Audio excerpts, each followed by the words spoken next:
everyone, and thanks for joining us this afternoon. I know that you have a few other great options to be enjoying today, so I just wanted to say, first and foremost, thanks for choosing to listen in on our little chat today. My name is Dr. Carly Rose, and I have a private practice in Cincinnati, Ohio. I also opened a second location, which is a dry eye med spa just down the street. Both of those are in Cincinnati. And I wanted to introduce my co-host today, who is also in Ohio, Darrell White. Hi, I am Dr. Darrell White, and I have a private practice in Westlake, Ohio, just outside of Cleveland. And, you know, for a talk this big, that makes Carly and me practically neighbors. I'm also going to introduce, because they'll probably make an appearance, my two Australian shepherds, Sasha and Bodhi, who are also experts in dry eye, and I'm sure that they're going to make their opinions known, just so that you know that that's what they're doing when it eventually comes up. I'm excited. I can't wait to see what they have to say. So today, Darrell and I are going to be chatting about a CEQUA case study, much thanks to Sun Ophthalmics for hosting us today. So a few disclosures. This is a promotional program developed by Sun Pharma. Darrell and I are both presenting on behalf of Sun Pharma. We will be presenting information that is consistent with the full prescribing information for CEQUA. CEQUA is cyclosporine 0.09%. This program does not have any CME. Both Darrell and myself will receive an honorarium for this presentation, which will be pursuant to open payment and state laws. And again, this will all be consistent with the full prescribing information, which is available on CEQUAPro.com. CEQUAPro.com is also where you would be able to find your local rep and connect with your local rep if you have any questions that are lingering after we talk. We will touch on a few unique features about CEQUA and how it can fit into your particular dry eye management and where it fits with your current patients. With that, we will touch on the N-cell technology, which is the vehicle that makes CEQUA so unique and so special, which actually increases the ocular surface penetration, which gives us the proven efficacy supported by robust data. We will dive deep into that data because it really does paint a pretty awesome picture of what to expect. And we will show how CEQUA is well tolerated for your patients with a whole list of common adverse side effects. So what is dry eye? I'm sure by now, after this long weekend of heavy information, this is all not news to you. So we will brush over the fact that dry eye, as we know, is an immune-mediated inflammatory disorder. We start with these interrupted secretory motor nerve impulses that is sending a signal to the lacrimal gland, which increases inflammation, starts that T cell activation, releases cytokines into the tears, and now we have these inflammatory tears, which we know irritate the surface of the eye, and that surface disruption causes this neural arc, and it is the beginning of the end of this vicious cycle. We know that it is a multifactorial disease. A lot of things play into dry eye disease as a whole. It is an umbrella category. We know contact lenses can irritate dry eye patients. We know that our patients self-report increased redness. Increased tearing, ocular discomfort, visual disturbance, which I think is really important to point out that actually a really common symptom of dry eye is intermittent blurry vision. And a lot of patients have trouble connecting acuity to this anterior surface disease. So I think it's important for us to continually hammer that message home that this does have optics side effects, which of course we know this goes on long enough. We can have potential erosion in the cornea. So we're going to do it.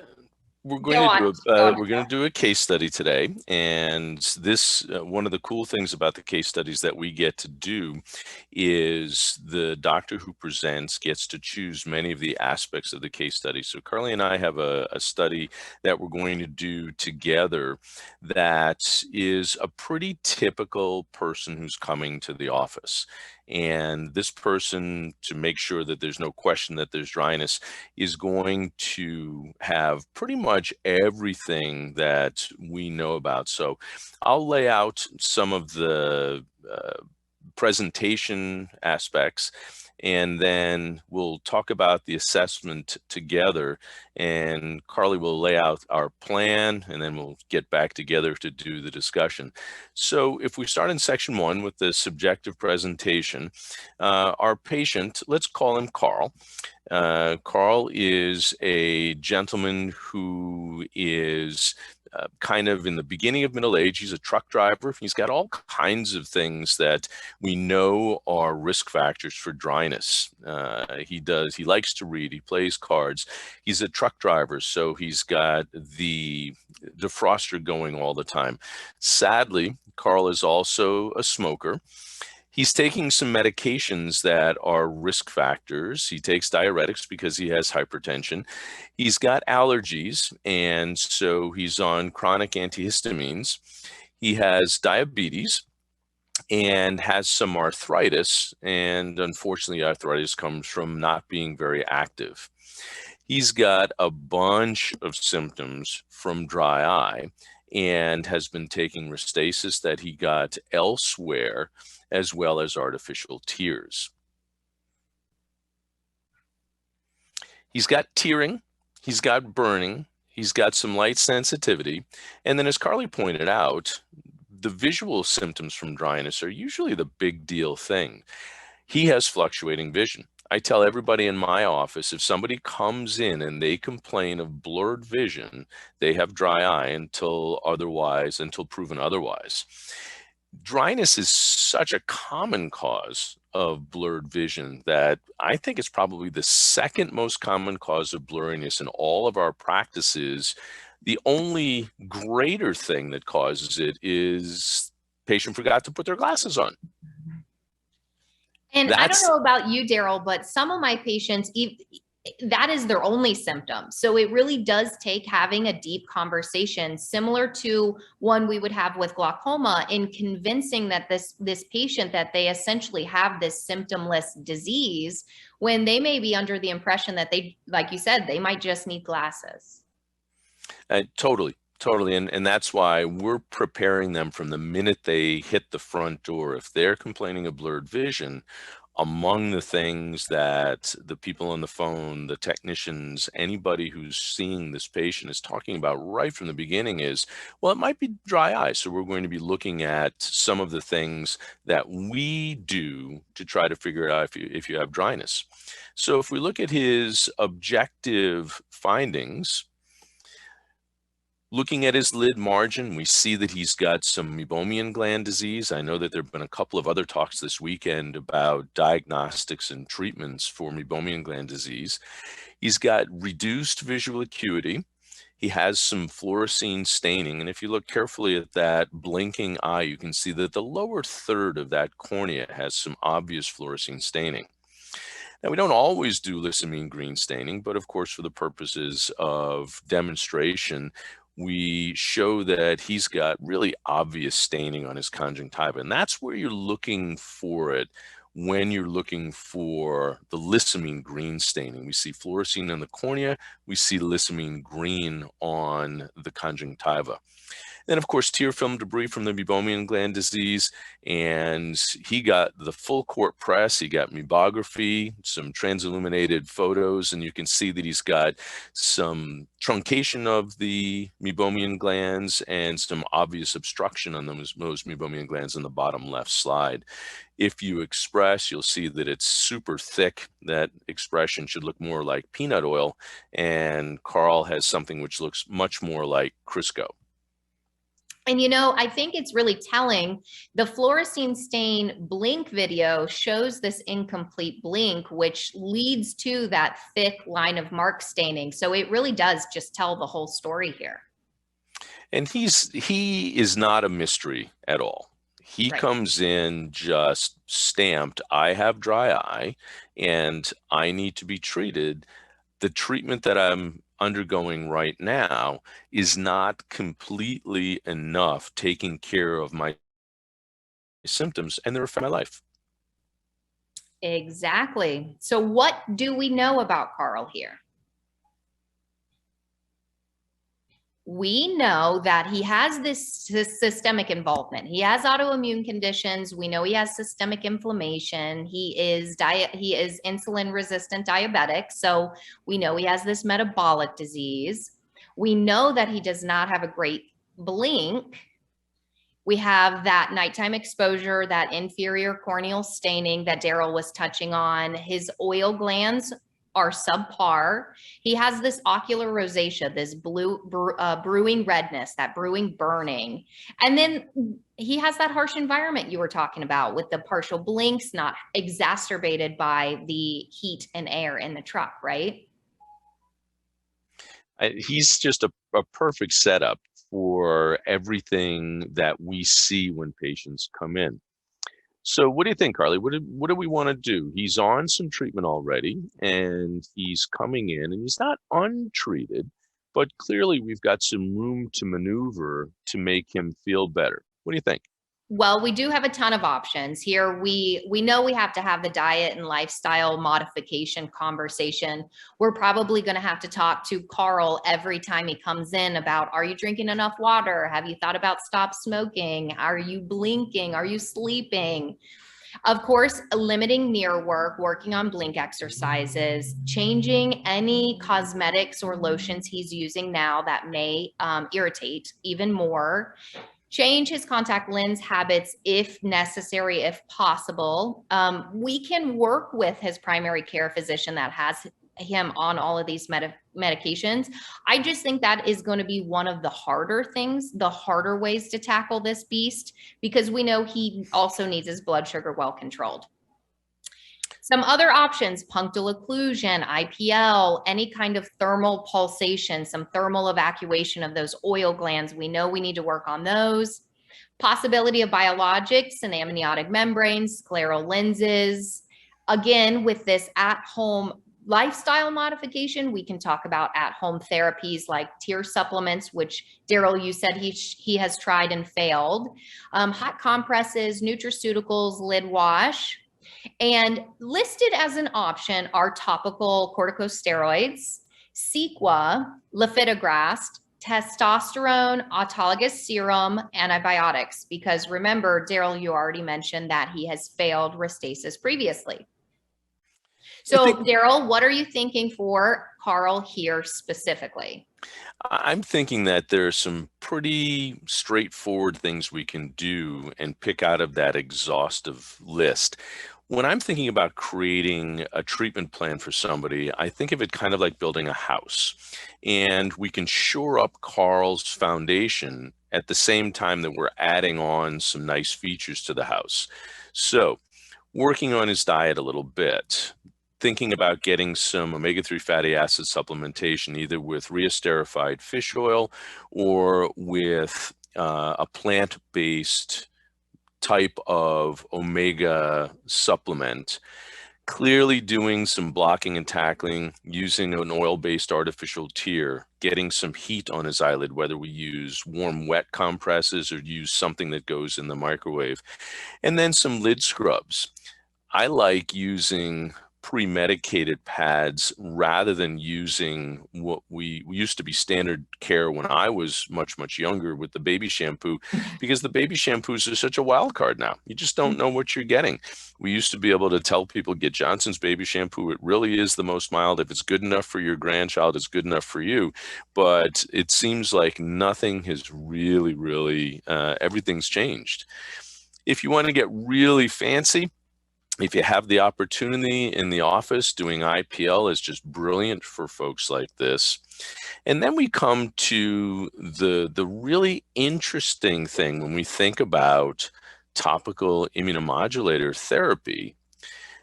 We can actually think about putting Carl on a different version of cyclosporin A. We can think of switching him to CEQUA. What do you think, Carly?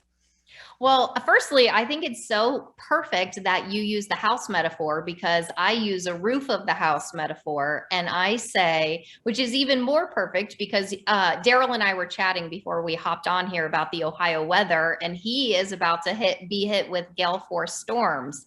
My metaphor for this dry eye disease is that it's like a storm around your house, and it may be damaging the roof of your house. So we know we have to calm the storm. We may also have to repair the roof. So that was just perfect. I think CEQUA is a very valid option for quite a few different reasons. We already mentioned at the beginning of this chat that it does increase this ocular surface penetration. I think that's a no-brainer, switching to a deeper penetration with the cyclosporine. What about you, Darrell? What else do you think? Well, I like the fact that it's so well tolerated.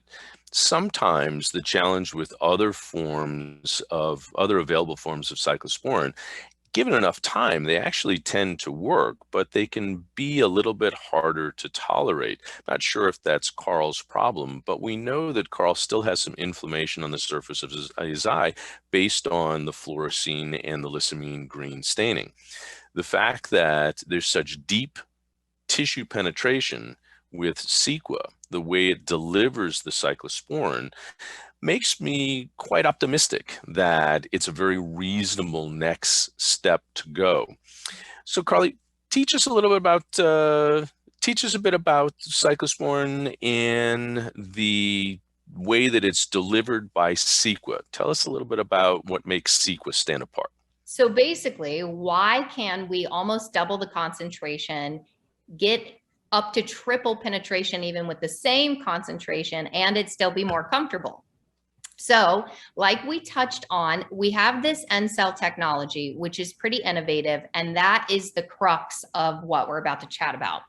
So quickly, indication for CEQUA, it is approved for increased tear production in patients with CEQUA, so dry eye patients. And how you use that is you put 1 drop in each eye twice a day, about 12 hours apart, and immediately after installation, you want to pitch the vial, because we know that this is a preservative-free drop and you don't want that contamination. So what about this N-cell technology? So a cool study is, like I said, at the 0.05% of cyclosporin in the N-cell technology. So the only difference between this head-to-head study is they took commercially available 0.05 cyclosporin as prepared and compared it to 0.05 cyclosporin in that N-cell technology. And just that shift is what increased the absorption 3 times. So the question is, how is that possible? So the N-cell technology is a unique delivery tool. You have this very tiny molecule. It's only about 22 nanometers, and it's this little drop essentially of the cyclosporin, which we know the cyclosporin is hydrophobic. So the problem is, how do we get the hydrophobic core through the water-filled tear film to then the lipophilic ocular surface, right? How do we go across all of those layers? So what this does is it has a hydrophobic core with a hydrophilic shell. And it's the hydrophilic shell that allows it to float through the tear film to actually get to the surface. And then that shell busts open, essentially releases this cyclosporin to be able to get where we need it to go. And so what that does is it actually gives us clinical results. We know within 3 months that the Schirmer score is going to go up quite a bit. So we know the tear volume is increasing. We do know that even just as early as day 56, we get improvement in conjunctival staining. And sometimes that conjunctival staining can be so stubborn. So the fact that we're getting improvement so quickly is very impressive. Additionally, even earlier than that 56 day, as early as day 28, we see significant improvement in corneal staining. And so, Darrell, what does that mean to you? What does improved corneal staining within 1 month mean to you and your patients? It's a big deal for surgeons. We know that everybody who comes to our office needs to be considered someone who has dryness if they're contemplating surgery. Any anterior segment surgery is going to cause the ocular surface to be drier. Prior to the surgery, though, we've got all this planning activity. And the planning activity can really be rendered totally ineffective if the patient has a significant dryness. Now, Asquith did a study headed up by Chris Starr. I like to call it the Starr Chamber. Not very original, but good look for Chris. And what they showed was that you can have dryness which is meaningless. It's not going to change any of your calculations, but you can also have what they've coined as visually significant dry eye. And if you get that, prior to going forward with the surgery, you just have to address the ocular surface. If I have something which is going to get my ocular surface to be much healthier in 28 days, it's a big deal. So with the use of CEQUA as the immunomodulator, getting total corneal staining clearance as early as day 28 is just a big deal. Your patients don't want to wait. The doctors don't want to wait. The staff members have a certain routine that they're accustomed to staying with.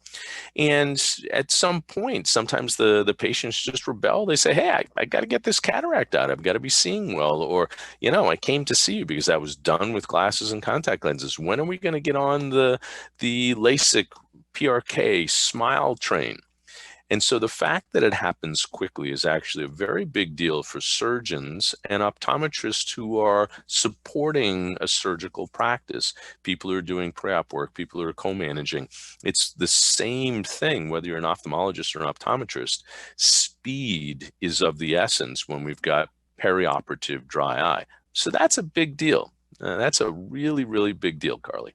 I would imagine that that would just give you even better post-op results and then even better patient satisfaction as well. I obviously don't do surgery, and so I only look at it from the patient's perspective with their daily lifestyle, but looking at it as the pre and post-op surgery is super important as well.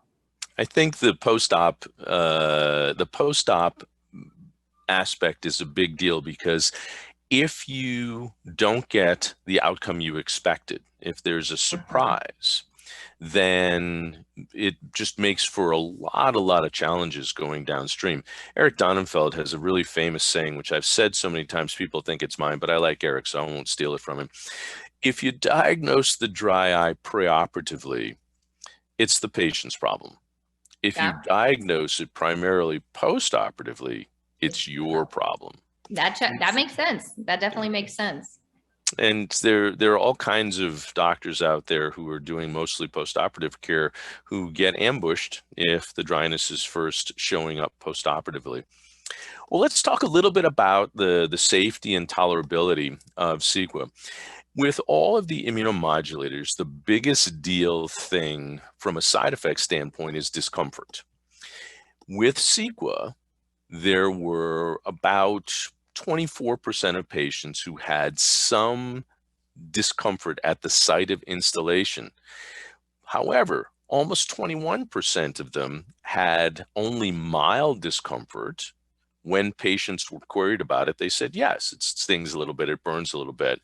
3% had moderate only, and only 0.5% had severe installation site discomfort. About 4.5% of patients had mild vehicle-related discomfort. So yes, patients have a little bit of discomfort. However, the vast majority was mild to moderate and not considered something that was going to alter the patient's course. If we look at the broader list of complications or side effects, we get pretty much what we see with everything out there. Little bit of redness and a little bit of installation site reaction or discomfort. Interestingly, and not unexpectedly, there's no really bad taste. There's no dysgeusia with CEQUA. And this is the kind of list that we see with almost any eye drop. And again, about 24% of patients had some discomfort when they put it in. Of that group, the vast majority of them were only mild to moderate. Now, when we look at this, there are also some systemic side effects we have to think about. And the next slide will show us that. And the one here that we see, which is, it's always curious when you see these that come out of the FDA studies. On the next slide, we'll see that there is one systemic side effect which just doesn't make any sense: urinary tract infection. And I would remind you that on the important safety information portion of the package insert, everything that came up during the FDA trial has to go down. Apparently somebody got a urinary tract infection while they were in the study, and so that has to go on. Like anything, you have to think, well, what's the mechanism of action that somehow this could have occurred? And of course, there is no MOA. So that's a side effect which was just a pure coincidence. So when we're thinking about prescribing CEQUA, there are some potential, some important things we have to think about. There's a potential for eye injury and contamination whenever you use a non-preserved medication with a dropperette. So you want to advise your patients not to touch the tip to their eye or to other surfaces prior to putting the eye drop in. CEQUA should not be administered when wearing contact lenses. If the patient wears contact lenses, they should be removed prior to the administration of the solution, and then the lenses can be reinserted 15 minutes following the administration of the CEQUA drop. As noted on the past couple of slides, the most common adverse reactions, which were noted in greater than 5% of the patients, were pain on installation of the eye drops, which was roughly 22%, and then conjunctival hyperemia, which was 6%. Along the way, during the study, patients also reported blepharitis, eye irritation, headache, and, as we noted, the urinary tract infection. And, you know, I think it's going to be even easier to prevent dropout if you manage the expectations, similar to what you were mentioning with the pre and post-op surgery expectations.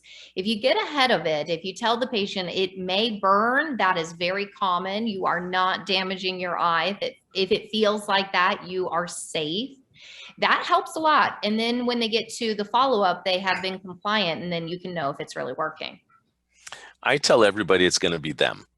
I tell everybody that they're going to be the patient who gets the burning and the stinging. I tell them, you know, it's in the FDA trial, it was a little over 20%, but you need to expect that it's going to be you.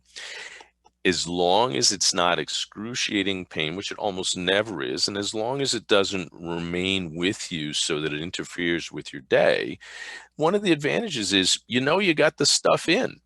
Yep. Sometimes people are really, really unsure, you know, did I get it in? Did I get enough of it in? And there is a tiny little advantage for CEQUA and really any topical medication, I think, if there's just a tiny little something that lets them know, oh, okay, I got it in. It gives you that feedback loop, right? Yes, yes. Well, Carly, let me ask you, when you've got a patient who has a moderately severe dry eye or somebody you're making a switch with, what do you do to kind of prepare them? Do you suggest that they do anything around the time of putting those first few drops in? What's your magic sauce to try to blunt those side effects?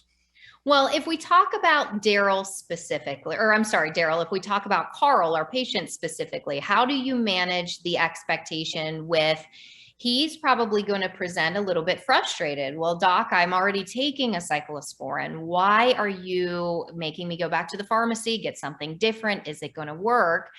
I would walk him through habit coupling. So one thing that you mentioned is this contact lens removing, right? So maybe I would actually use that to my benefit. Carl, you are already taking your contact lenses out at night, right?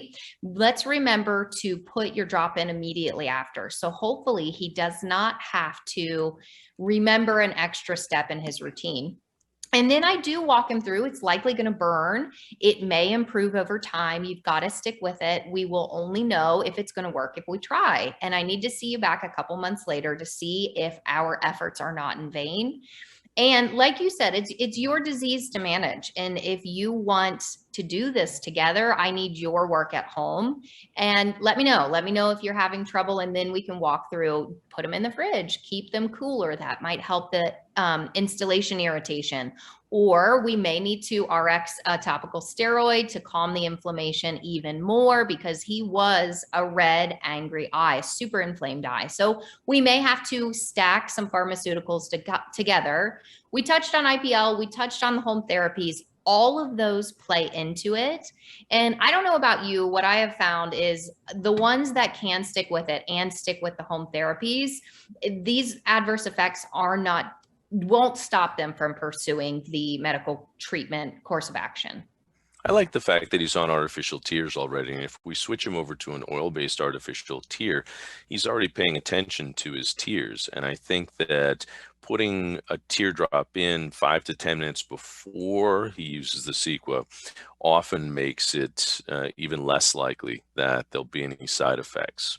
Yep. Well, let's wrap it up, and it's a big wrap up because we've got a lot of stuff on this next slide to talk about. We started off by talking about dry eye as an immune-mediated inflammatory disorder.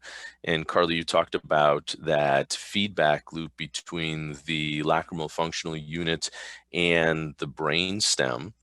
And we saw in Carl that he definitely has inflammation remaining on the surface of his eye. And you pointed out really well the challenges that come with treating with cyclosporine. It's highly hydrophobic. The ocular surface is very hydrophilic, and the key is getting it through and getting the medication to where it needs to go. I like how you described it. I like that Trojan horse. It's almost like, you're getting it through the gates of the castle. I had one colleague describe it as it's kind of like an amphibious boat. Pharmaceutical, yeah. Yeah, it's getting to shore, and then it's disgorging the soldiers that are going to fight the inflammation. That's perfect. The nanomicelle stuff is just, I think it's incredibly cool, the way that it lines up.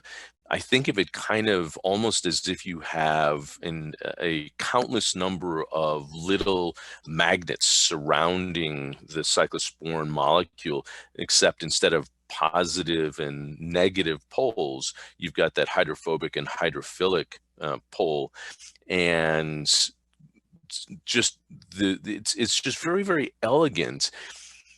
The unique thing about CEQUA is the mechanism of delivery. That's what makes the complete medication so much more than just cyclosporine A. It really is the whole recipe, right? So now we've been able to, for quite a few years, be able to compare it to commercially available 0.05 cyclosporine, 0.05 cyclosporine in the end cell. We know that it increases ocular absorption, but now we're also starting to see patients' feedback with generic cyclosporine in a different vehicle, but a more equal amount. So we've been able to compare equal amounts, different vehicles, now equal amounts, different vehicles at this higher percentage. And it really is proving over and over to make a big difference. I think the efficacy studies are really, really telling. When I've presented data before, it's always a little bit confusing when we look at uh, the Schirmer test data. And it's important to remember that the Schirmer test as a part of the FDA requirements goes all the way back to the original studies that were done with cyclosporine 0.05% and what the FDA looked at as an approvable data point. Fast forward, basically everything that we are looking at that has the control of the inflammation, control of the signs for dry eye on the label has that endpoint as one of the endpoints. And we Mm-hmm. saw with CEQUA that we did have a significant, statistically significant difference between CEQUA and the vehicle when it came to that increase in Schirmer result. And I think that we underplay that, right? A 10 millimeter improvement, if your baseline Schirmer was 3, that is massive. That is a big change, and the patient can feel a heck of a lot better after that. And I think if I recall correctly, if you look at it all the way across, the majority, I think it was 56 or 60% of the subjects had an on average a 3 millimeter increase in Schirmer testing scores. So it wasn't just that 10 millimeter or greater. There was an improvement across the way. The speed with which this works is one of the, I think, signature aspects of CEQUA. And again, as a surgeon, speed is really, really important for me. I want my patient's ocular surface to be as healthy as possible so that all of the things that I'm measuring, if I'm choosing an IOL power, if I'm looking at axis and cylinder power for a toric IOL or limbal relaxing incision or a femtosecond laser relaxing incision, I want to know that I've got a stable system, that it's not a system that's still in flux. Getting there fast is really a big deal, and I think a big deal for everybody. I agree. I agree. And I think everyone wants to know that it's going to be fast and it's going to be safe, right? You don't want to hit them with this powerhouse if they're going to have all of these other side effects, but we know that CEQUA does not. We can expect the installation irritation that is going to be the majority of the time mild. And if we can talk them through that and help mitigate it, I think it's very well tolerated. I agree. I agree. Now, out in the real world, sometimes medications don't seem to behave the same way they did in the FDA trials. CEQUA seems to be exactly the same as it was in the FDA trials. My experience has been very, very well predicted by the safety and tolerability aspect of the pivotal phase 3 trials. And we're finding that if there are any side effects, they're mild and they haven't really interrupted the treatment to any degree that makes a difference for me clinically in the office. And yeah, so this just is another tool in the toolbox for this chronic dry eye circle of inflammation that if we can't get ahead of it, people like you, Darrell, your clinics would stop. If you could not get in front of this ocular surface disease, what would that look like to you? Oh, goodness. Since we've cultivated a dry eye population, literally a third of the work that I do in my office is dry eye. Thankfully, I have 3 optometrists with whom I work, and all of them are also dry eye experts. So I used to do it really alone, and it's overwhelming. There are so many people out there. If we didn't have medications like CEQUA, if we didn't have the ability to dramatically reduce the amount of inflammation on the surface of the eye, and thereby the amount of visual consequences, the amount of the degree of the discomfort, then, oh my goodness, we'd be dead in the water, Carly. Because now that I've been identified as a place that people go, that, they're coming to see me, and I just have to have these tools. Having this additional tool in my toolkit, one that is so effective, and I think that we we should acknowledge the fact that all of the immunomodulators work extremely well. They just don't always work equally well in all patients. And so having this additional tool in the toolkit has been extremely helpful. And has it almost been for you that you were treating dry eye to get to the end point of surgery, and now you're saying part of your clinic is just treating dry eye and not a path to get to surgery, but a path to get the patient's life better? It's fascinating. Fascinating. Do we have any questions in the chat box, Darrell? I do not see any questions in the chat box. It looks as though you and I have done a good enough job that we covered this. So, and again, if you do, like I said, if you have any lingering questions, you go to bed at night and you're just burning questions about the end cell technology or how CEQUA can fit into your clinic, you can get in touch with your sales rep at thesequapro.com. I think Sun has done a really great job, Carly, of making this available to as many people as possible. We live in such a complex world. The healthcare financial system is so very, very complex, and Sun has done a very good job, and the people out in the field have done a wonderful job of making this available to the broadest swath of dry eye patients possible. Well, Carly, I've really enjoyed this. What a blast to get a chance to spend some time with you and to spend some time here.